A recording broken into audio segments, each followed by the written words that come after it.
So'nggi yillarda global iqlim o'zgarishi natijasida tiriklik manbai bo'lgan suv resurslari borgan sari kamayib bormoqda. Shu bois suvni iqtisod qilish va undan tejamkorlik bilan foydalanish hayotiy zaruratga aylandi. Bunda eng maqbul yechim suv tejovchi texnologiyalardan keng foydalanishdir. Egatlab sug'orish texnologiyasi orqali sug'orishda yiliga taxminan 5-6 milliard kub metr yoki 20% suv dalada behuda yo'qotilmoqda. To'g'ri, oxirgi 2-3 yilda suv tejovchi sug'orish texnologiyalarini joriy etish bo'yicha muntazam targ'ibot ishlari olib borilyapti. Bu o'z samarasini berib, suv tejovchi texnologiyaga o'tayotgan klaster tashkilotlari va fermerlar safi kengaymoqda. ABC Oqqo'rg'on agroklaster mas'uliyat cheklangan jamiyati ham joriy yilda o'z tasarrufida bo'lgan 8000 gektardan ziyod ekin yerlarining 2000 gektarida tomchilatib sug'orishni joriy qilmoqda. Klaster rahbariyati tomonidan olib borilgan amaliy ishlar natijasida bugungi kungacha 850 gektar maydondagi g'o'za paykallarida tomchilatib sug'orish amalga oshirilmoqda. Bu esa relfi notekis bo'lgan maydonlarni sug'orishdagi murakkabliklarni bartaraf etdi. Maqsad aka, mana shu tomchilatib sug'orish tizimiga o'tishga qanday bir ehtiyoj paydo bo'ldi? Bugungi kunda tomchilatib sug'orishga ancha ilgari o'tishimiz kerak edi, lekin bu o'tishga imkoniyatimiz bo'lmadi. Prezidentimizga ming marta rahmat. Hozir innovatsiyani ishlab chiqarish bilan ilmni birga olib borayotgan sababli mana Oqqo'rg'onda klaster, ABS klaster tashkil bo'ldi. ABS klaster bugungida 2,5 gektar joyni tomchilatib sug'orishga o'tkazyapti. Hozir siz buni ko'rib turibsiz. Bugungi kunda yerlarimiz relyefi shunchalik yaxshi emaski, baland past, zavorlarimiz pastda. Bundan o'qariq olib, o'qariqqa suv olish yoki bo'lmasa dvigatel qo'yish bizga elektr energiyani sarf juda qiyin bo'ldi masala. Bugungi kunda tomchilatib sug'orishda mana qarang ko'rib turibsizki, Oqqo'rg'on tumani mana Qahramon hududida tomchilatib sug'orishni ko'rib turibsiz. Buni afzalliklari bugungi kunda bunda o'qariq olish yo'q, texnika bilan yurish yo'q bu yerda. Hamma sarf xarajat 40-50% iqtisod bo'lyapti. Buni samaradorligi bizda endi kelajakda ko'rsatadi. Bundan keyin ham Oqqo'rg'on ABS klaster qolgan gektarlarni ham bu yildan keyinga xuddi mana shunga o'tishga imkoniyatimiz bor. Hozir mana ko'rib turibsiz, ko'rganingiz bo'yicha amalga oshirilgan bo'yicha suv tomchilatib sug'oryapti. Har bir nimada bir yarim gektar 30-40 sotikni 2 soat, 3 soatda namlantirib, keyingi hududga o'tib ketilaveradi. Buni ikkita odam afzali ikkita odam boshqaradi. Ilgari esa buni bu ketmonda, chopda o'qarg'al suv urib ketdi, ko'llab ketdi degan narsa bo'ladi. Avvalambor bu yilda suvni iqtisod qilishimiz ko'rib turibsiz, suv juda kam. Bu shunda juda unumli foydalanish o'z vaqtida bo'layotgan narsa bo'ldi bu. Bundan endi hosildorlikka hosildorlik qo'shiladi. Chunki bu yerda o't bo'lmasa, boshqa bo'lmasa, yana bunga qarangda, hozirgi kunda mineral o'g'itlarni ham birgalikda suv bilan birga berilyapti. Ilgari texnikaga olib ket, texnikada sog'liqni ber derdi. Hozir unaqa narsa yo'q. Hammasi birdaniga bitta kompleksda ketayotgan vaqt hozir. Mana Xudo xolasa buni ko'rasiz, bundan keyin ko'rasiz, bu yerda hosildorligimiz yana hosildorlik qo'shilyapti-da. Maqsad aka, mana shu g'o'za parvarish qilinayotgan dalaga birinchi marta tomchilatib sug'orish tizimi joriy etilyapti ekan. Mana bu uskunalar ham birinchi marta ishga tushdi. Mana shu uskunalarni ish jarayoni bilan bir tanishtirsangiz. Xo'p, mana bu ish jarayonida haqiqatan biz birinchi marta bu narsani qilyapmiz. Men sizga bir chekkadan bor ish jarayonini tanishtirishim mumkin. Olib chiqish ilgari umuman imkoniyat bo'lmagan bu yerda. Shunchalik pastdaki, bundan qanday suvsiz qolib ketavergan zavorning pastligidan endi biz hozir mana qarang, ilm bilan ishlab chiqarishni birgalikda o'ylab, buni tomchilatib sug'orishga o'tgan afzallik mana shu pastdagi zavordan pastazorlarni tepaga suvni tortib olyapti. Ko'ryapsiz, hovuzimizda past narsalar bor-da. Buni endi biz filtrlash jarayoniga o'tamiz. Filtrlar jonimiz ikki qism bilan bir katta ikkita bu katta guruh, ya'ni qo'pol filtrlash deyiladi. Keyingisi mayin filtrlash deyiladi. Bu yerda ham o'g'itni tozalab, unaqa ham filtrlab toza mayin suvni dalaga o'tkazib beryapmiz. Demak, ana bu magistral quvur orqali dalaga o'tkazib beryapmiz. Dalaga o'tkaziladi suv. Jarayonda mana shu filtrlar borgandan keyin bu yerga yangi suv keladi. Yangi suvda yana xuddi boyagi davom etilaveradi. Rejam shu dorilanadi, filtrlanadi. Quvurlar orqali dalaga yetkazib boradi. Dalada ular maktab dalaga borgan keyin dalada alohida har bir tutqi tagiga boryapti. Uni dalada ko'rishingiz mumkin. Mana sizlar bilan dalaga kirib kelyapmiz. Toshkent viloyati paxta seleksiya urug'chiligi bilan hamkorlikda shartnoma asosida ishlashamiz. Ular bilan birgalikda hamkorlikda ishlash bilan ular ham bugungi kunda dalamizda turibdi. Ular bilan paxtadan qanday biz qanaqa bir imkoniyatlarni o'zlari gapirib berishi mumkin. Mana hozir bu yerda paxta seleksiya urug'chiligining Oqqo'rg'ondagi tajriba xo'jaligining rahbari Xudoyorov Turg'unbek aka mana shu yerdalar. Olimlar bilan hamkorlik qilish foydasi katta-da, to'g'rimi? Albatta, ilmiy ishlab chiqarish bu boshqacha-da. Ilmiy ishlab chiqarishda ular bilan yondashmasak bo'lmaydi. Hozirgi kunda ilm bilan dehqonchilik chambarchas bog'lab ketishimiz kerak. Dehqon bilan chambarchas bog'lash uchun albatta biz tajriba xo'jaligida bular kerak. Bular olimlar bizga qancha bilmagan narsalarimizni o'rgatadi. Ular bilan birgalikda Xudo xolasa paxtamizda nasib etsa undan 6 sentrga oshirish imkoniyatimiz bor. G'o'za qator oralari ham juda yumshoq ekan, a? Odatdagidan oralari ham ancha farq qilar ekan, a? Bu 90lik desam 90likka o'xshamaydi. Bugungi kunda mana bu yerda biz 76 ga ekkanmiz buni.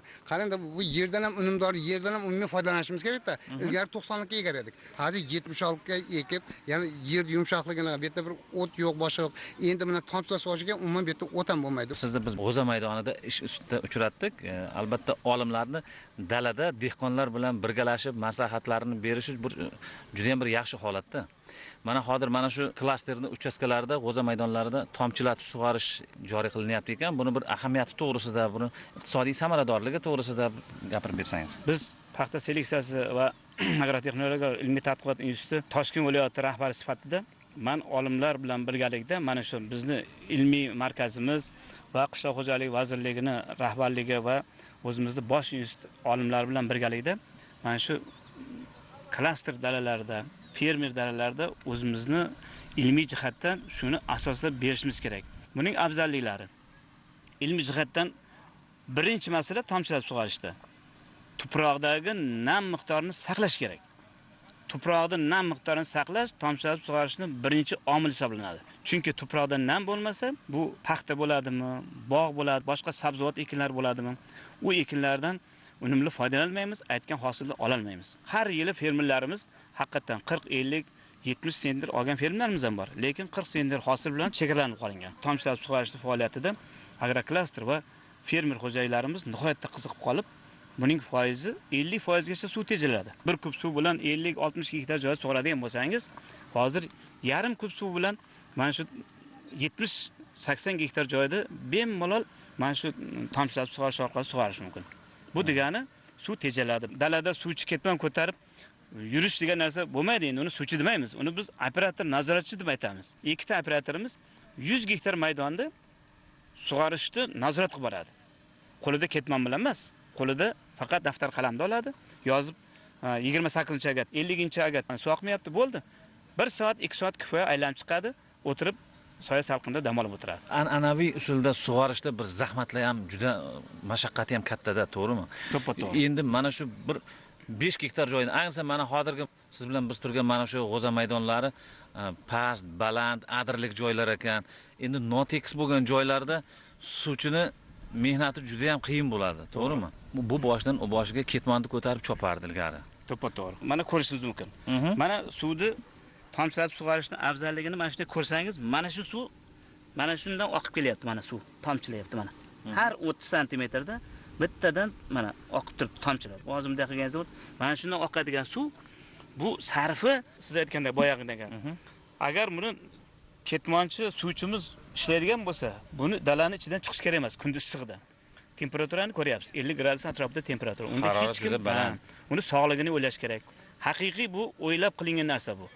Bunga biz erishishimiz kerak. Buni tatbiq qilib, buni qanchalik ko'paytirsak, shunchalik buni foydali tomoni ham, iqtisod tomoni ham haqiqatan hamma tomonlama bizga bu natija beradi. Boya siz aytgandek, suvchi olib kelish uchun bunga katta anondan 1 kub suv olib kelish uchun bu mashaqqat bu dalaga. 1 gektar joyda sug'orish uchun, masalan 50 gektar joy sug'orish uchun 1 kub suvni olib kelish uchun kamida 1 kilometr, 2 kilometr bizning Oqqo'rg'on tumani suv muammosi endi 50% ga suv muammomiz bor edi. Mana bu yilda suv muammomiz ham ancha yechilyapti mana shuning orqasidan. O'qariq olish kerak, bittasi qarash kerak. Undan keyin u dalada yurgandan keyin har bitta agatni bittadan tarab chiqish kerak. Muammo shu enkayish kerak, tarash kerak, bir joyda urib ketadi, borish kerak. Bir kelsangiz, aylanib kelsangiz, bir joyda urib ketadi, suvchiga borib aytishingizga majbur bo'lasiz. Yuqori texnologiyalar bilan mana shunday tomchilatib sug'orish tizimida qancha vaqt talab qilinadi va qancha miqdorda suv sarf etiladi? Mana o'zimiz kechagina shaxsan o'zimiz tajriba stansiya maydonida sinab ko'rdik. Shu soat 6:40 da ertalab shuni ishga tushirdik. Tomchilatib sug'orish soatga qarab turdik. 3 soatda 90 santimetrli dalani har bitta qatoriga shlanga tortilgan edi.